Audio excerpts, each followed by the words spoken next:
Hello everyone, welcome back to my channel. Today we're going to talk about paging and sorting and how you can add it to your application. The way I've done this, it requires hardly any lines of code. You'll be surprised at how easy this is if you just see my example, and I hope this gets you started quick and easy.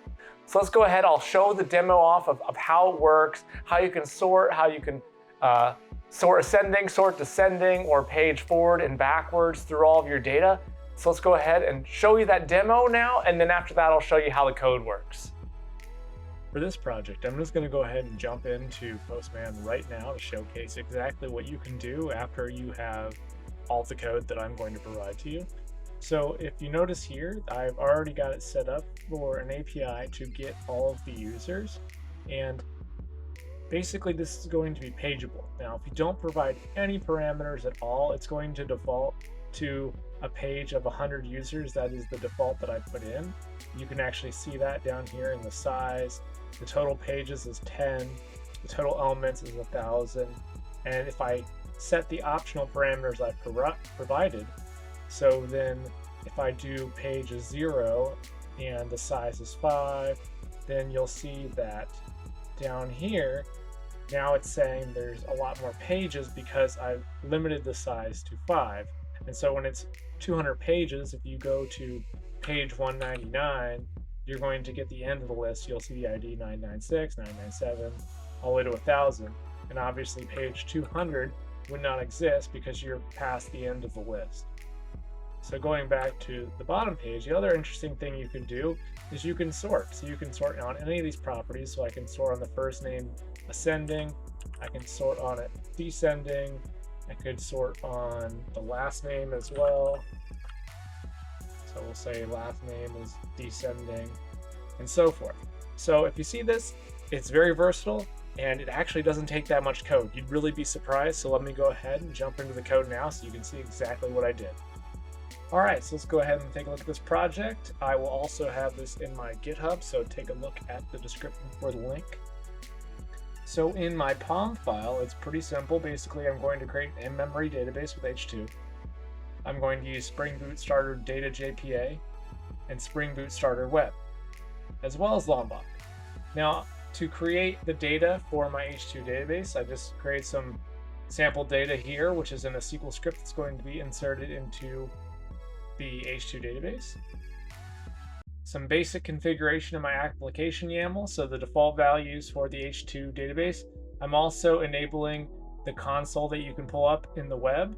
So on your web browser, if you go to this URL, you'll see the actual data. So as long as it's running, which I'll go ahead and pull it up now. So the password here is password. And after you are connected, you can run queries. So I could just click this. This will automatically generate a query to say it wants to select all the users. So you can verify that all of the records actually got inserted into the database. And you can see all of the IDs, first and last name there.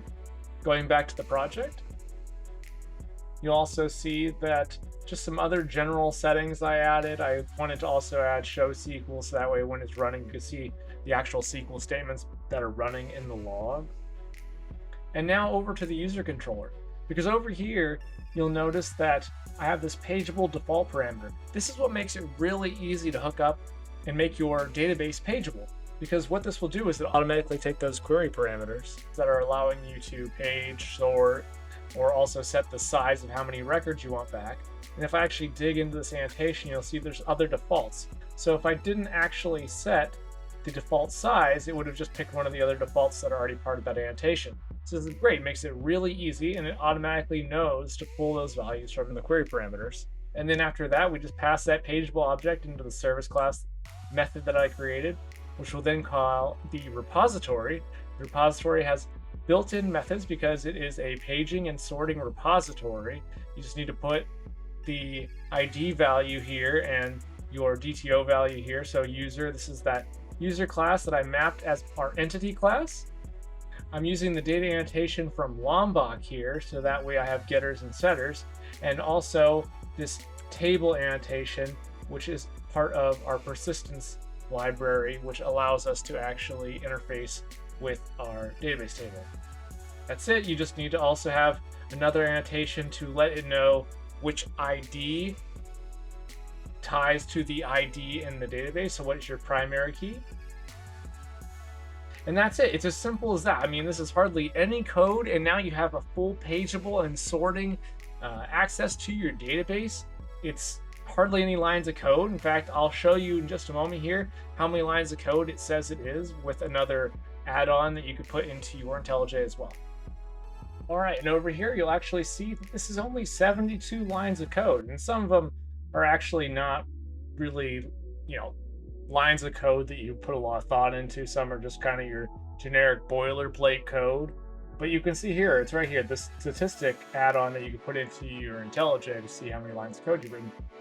Really is summarized right here, 72 lines of code. So with 72 lines of code, or probably less if you think about what you had to actually think about, you've got a full paging and sorting database table right there.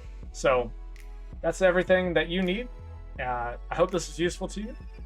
Take a moment to please like and subscribe. If you have any questions, please put them in the comments below, and I'll see you next time.